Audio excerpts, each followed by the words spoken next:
September 1944, Eastern France. American forces had surrounded a German garrison dug into a fortress position. Stone walls, artillery, machine guns covering every approach.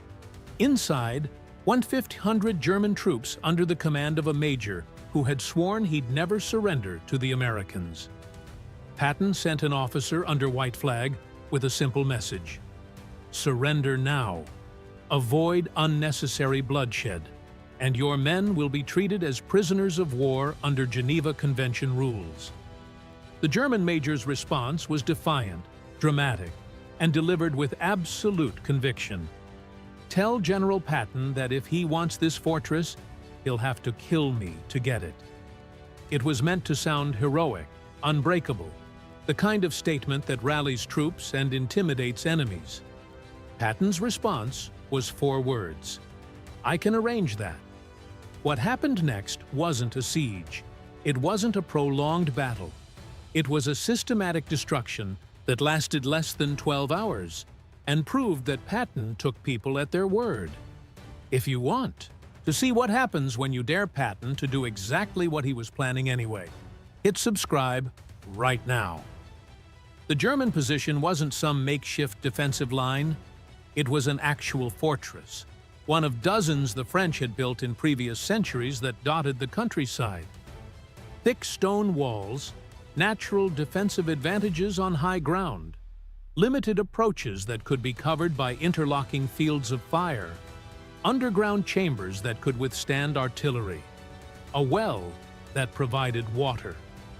The major commanding the garrison had about 1,500 troops, a mix of Wehrmacht infantry, some artillery crews, and a handful of officers from various units that had retreated into the fortress as American forces advanced.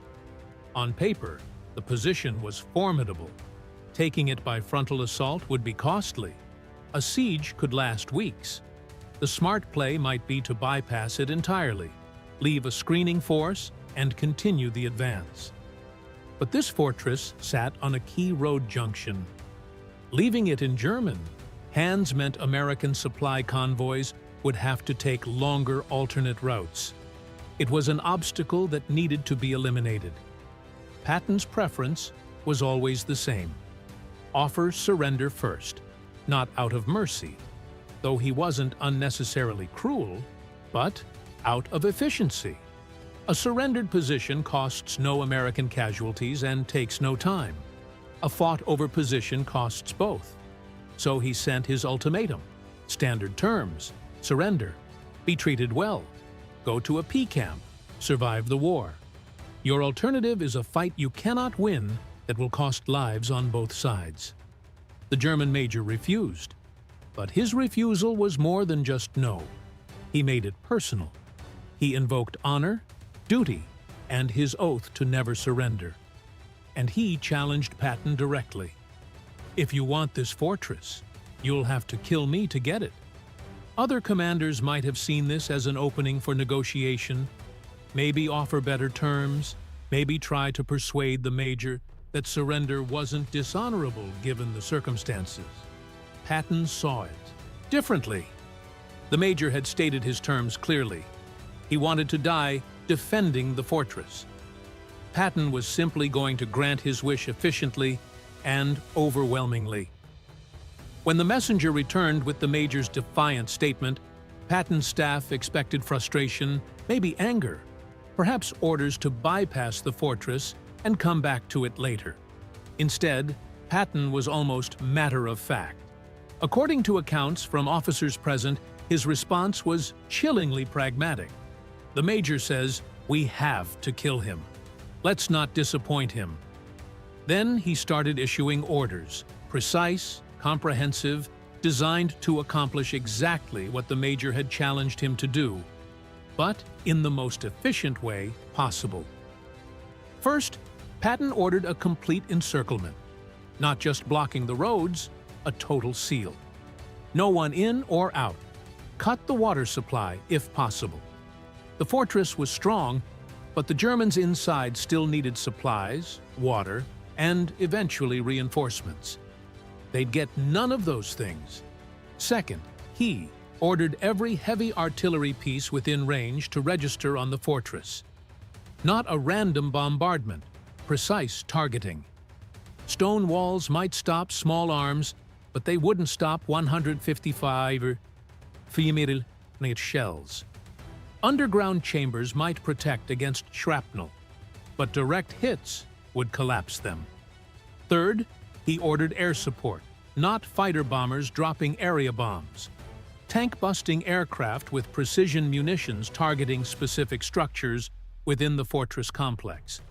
The Major's command post, the artillery positions, the ammunition storage. Finally, and this showed Patton's attention to psychological warfare, he ordered loudspeakers brought up. The Germans inside would be told exactly what was coming.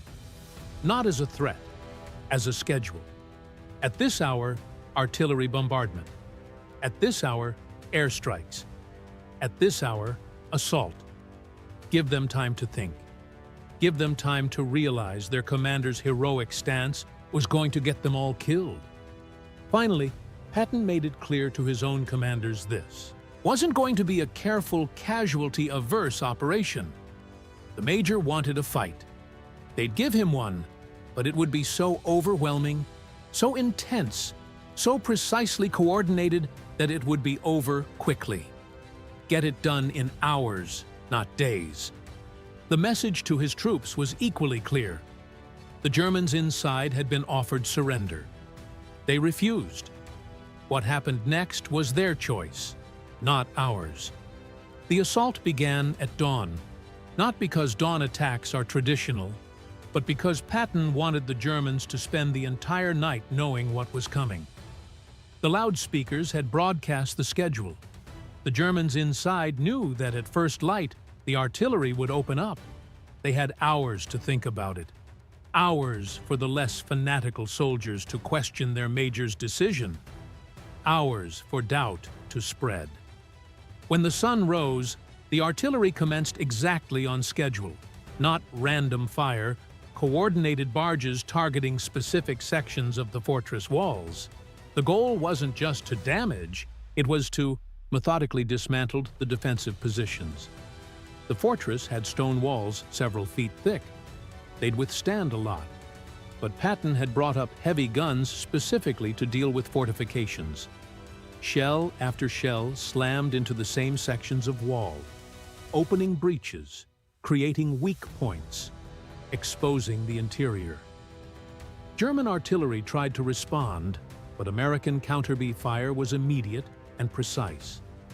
German guns would fire, and within minutes, American shells were landing on their positions. German crews quickly learned that shooting back meant death. After 2 hours of artillery, the airstrikes began.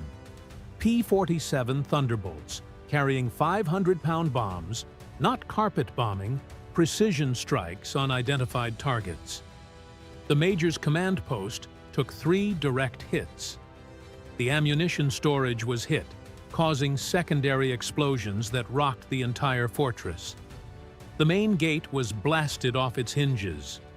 Through all of this, the loudspeakers continued broadcasting, describing what was happening, announcing what would come next, offering a final chance to surrender before the ground assault, making it clear that anyone who wanted to live could walk out with hands up and would be treated well.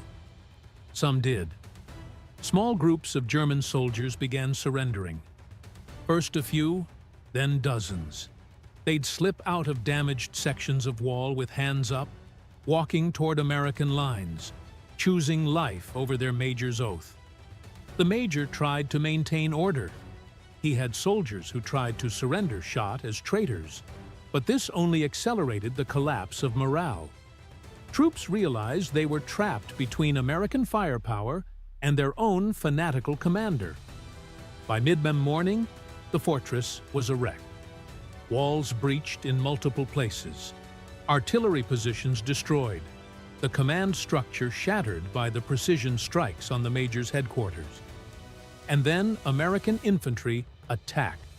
Not from one direction, from every breach in the walls simultaneously. Sherman tanks rolled up to point blank range and fired directly into openings. Flamethrowers cleared bunkers. Engineers used explosives to collapse remaining strong points. But here's the remarkable thing. It wasn't the chaotic urban warfare that fortress assaults usually became. It was systematic, almost mechanical, because Patton's preparation had been so thorough that there wasn't much left to fight. German resistance was scattered and disorganized. Small groups fought briefly, then surrendered. The major's threats to shoot deserters had failed. There was no coherent command structure left to enforce them. American forces moved through the fortress section by section. Loudspeakers followed them, broadcasting surrender appeals in German, offering safety to anyone who laid down weapons, making it clear that continued resistance was suicide, not heroism. The major himself was found in what remained of his command bunker. He barricaded himself with a handful of loyal troops. When Americans breached the position, he reportedly aimed his pistol at them. An American sergeant shot him. Not dramatically, not after a speech, just professionally ended the threat. The major had said Patton would have to kill him. That's exactly what happened. The handful of soldiers with the major immediately surrendered. They'd followed orders to the end, but once their commander was dead, they had no interest in dying too. The entire operation from the start of the bombardment to the final German surrender took less than 12 hours. American casualties were minimal. A few wounded from sporadic German fire, none killed.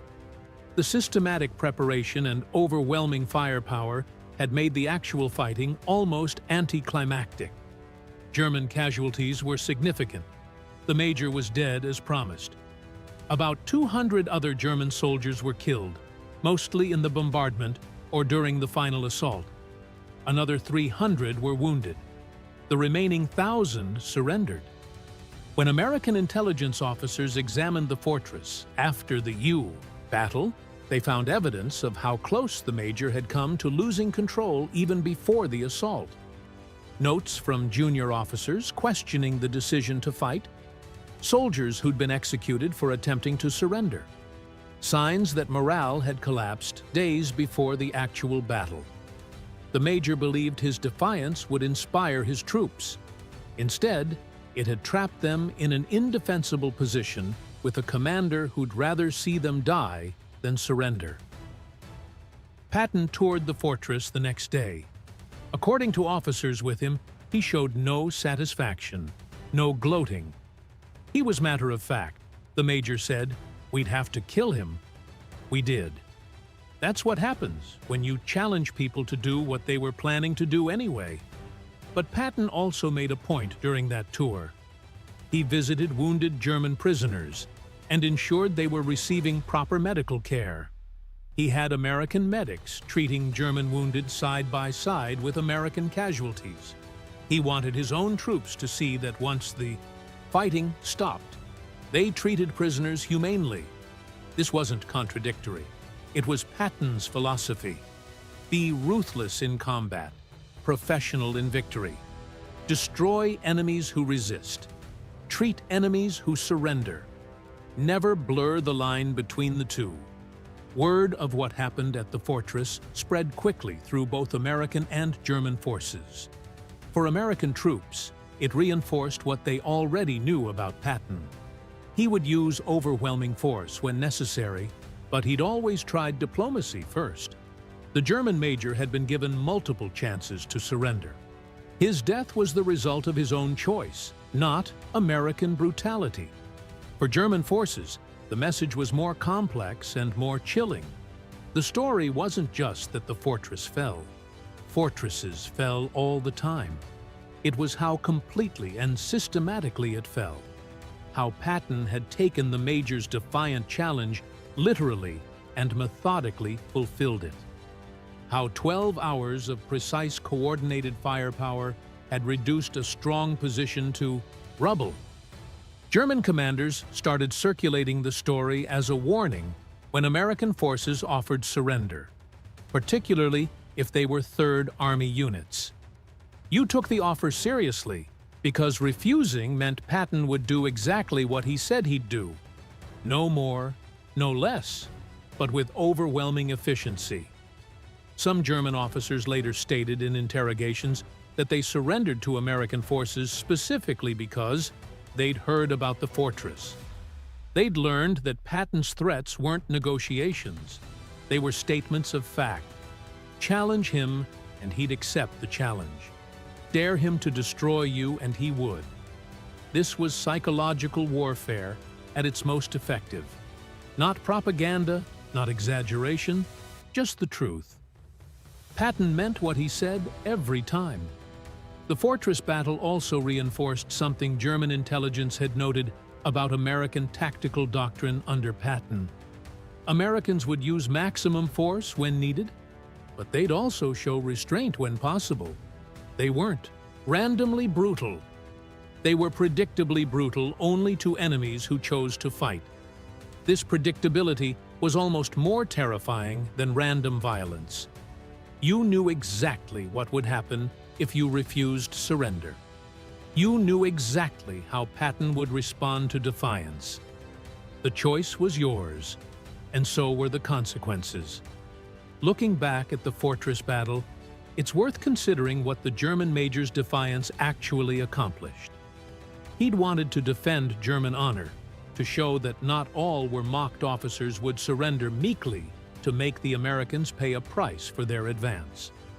What he actually did was get 200 of his men killed, 300 wounded, and the remaining thousands sent to P camps for a position that held for less than a day and delayed Patton's advance by maybe 12 hours. If he'd accepted the initial surrender offer, all 1,500 of his troops would have survived.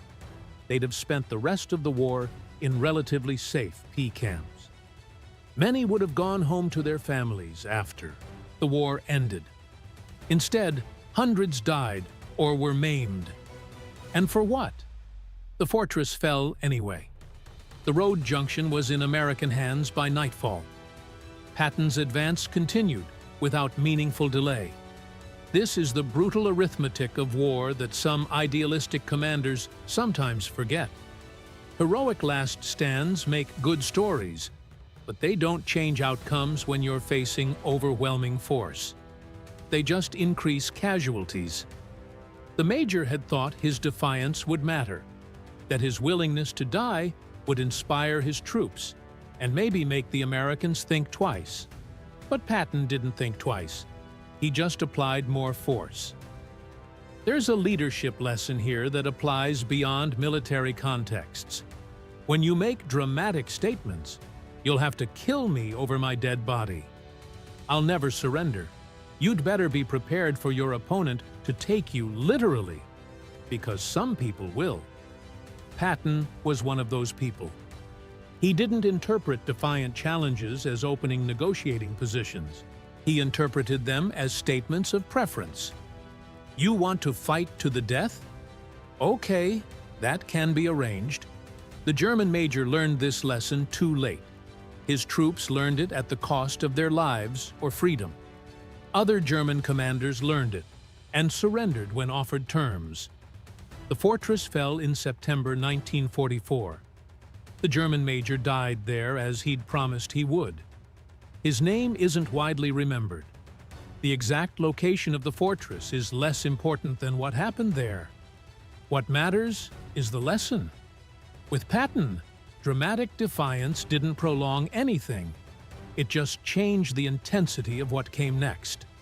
Other commanders might have been insulted by, "You'll have to kill me," and tried to prove they weren't monsters by offering better terms or conducting a careful casualty-averse operation.